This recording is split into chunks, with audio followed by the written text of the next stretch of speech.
Neymar নরওয়ের সাথে শেষ বিশ্বকাপ ম্যাচটি হারিয়ে আত্মহত্যা করেছেন এমন একটি নিউজ বর্তমান সোশ্যাল মিডিয়াতে ভাইরাল হয়ে ছড়িয়ে পড়ছে।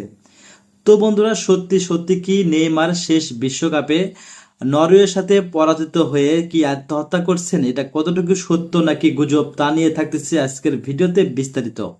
বন্ধুরা চলুন আমরা সেই ভিডিওটি দেখে আসার আগে আমরা নেইমারকে নিয়ে ছোট্ট একটি ভিডিও দেখে আসবো, তারপরে চলে যাব মূল ভিডিওতে। আরে কি শেষ বার্তা দিব? বাল খেলছে আজায়রা, যত সব বিরক্তকর।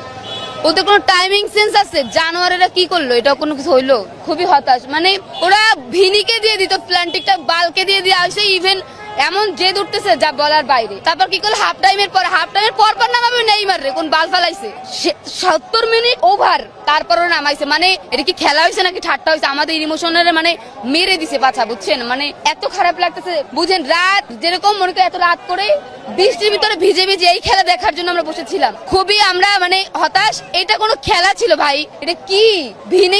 ভিনি সবাই জানে যে ভিনি নেইমারের পর ভিনি ভালো খেলে। ওরে দিয়ে প্ল্যান্টিটা দেয়ালে তো আমরা প্রথমেই গোলটা দিতে পারতাম। ইভেন তারপরেও ওভারটাইমে পরপর নামাইতো। ওরে কি করলো? এটা মানে এটা একটা মানে কি বলবো, চুতিয়ানি মার্কা খেলা হয়েছে। মানে আমরা ব্রাজিলের ফ্যান খুবই হতাশ। মানে ফুল টিমটাই মানে একদম ইমোশনের মানে মারবাপ করে দিছে, বুঝছেন?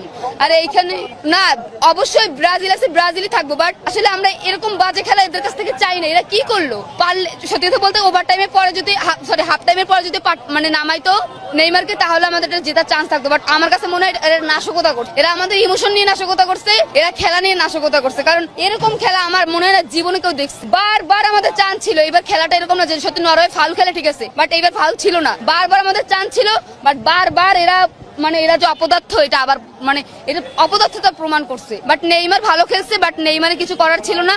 ওকে এত লাস্ট টাইমে পাঠাইছে, এখানে নেইমার কেন? যদি মানে ফুল বিশ্ব মানে ফুটবল যে আবিষ্কার করছে সেও যদি আসতো, সেও জিতাইতে পারতো না। বাট এটা পসিবল না, কারণ একবার মনে মেরুদণ্ড ভেঙে দিছে একটা গোলের পরে, পরপর মানে ডাবল হয়ে গেছে। তখন ওরা হতাশ হয়ে গেছে। থাকে না মানুষ যে একটার পরে হতাশ হয়ে যায়? তো আমার মনে হয় ওরা হতাশ হয়ে গেছে, পরে আর ওরা দাঁড়াইতে পারে নাই। তো এইখানে এরকম এমনটা করার কারণ হচ্ছে আমি জানি না যে এটার কোর্স কে ছিল। ও মনে হয় মানে স্টুপিড না হলে ভিনিকে দিয়ে কেন করলো না? কেন ওরা প্ল্যান্টিকটা ভিনিকে দিয়ে দেওয়া হলো না? ইভেন কেন ওরা হাফ টাইমের পরে নেইমারকে নামাইলো না? তাহলে আজকে আমাদের এরকম মনে করেন আমাদের এরকম আমরা হতাশ হয়ে যেতাম না। আমরা এই রাউন্ড খুব ভালোভাবে ওভারকাম করতে পারতাম। বাট আমাদের সুযোগ ছিল, এখানে আমাদের সুযোগ ছিল। আমাদের সাথে ওরকম ফাউল করা হয় না, আমাদের সুযোগ ছিল। বাট এইখানে সম্পূর্ণ প্লেয়ারদের ঝামেলা। আমার মনে হয় যে এটা প্লেয়ারদের বা এদের কোর্সের ঝামেলা ছিল। নাহলে এরকম বাজে খেলা আমাদের আসলে, আমি এরকম বাজে খেলা আসলে আশা করি না। অবশ্যই আর্জেন্টিনা ব্রাজিল গেলে বাংলাদেশ আর কি থাকে? আর এমনিতেই আমি আর একটা জিনিস লিখে দিতে পারি, আর্জেন্টিনা ফুল ফিল।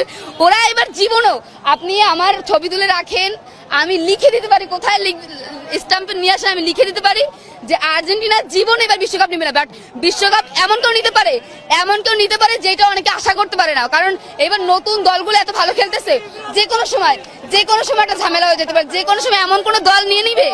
এবার আমি আবার বলতেছি, এমন কোন দল এবার বিশ্বকাপ নিবে যেটা কেউ আশা করতে পারে না। বাট এইখানে আর্জেন্টিনা নিবে না, এটা আমি লিখে দিতে পারি। কারণ এই দোয়াটা করতেছি না, এটা আমরা দেখছি। যেমন ব্রাজিলের আজকে নোংরা খেলাটা দেখছি।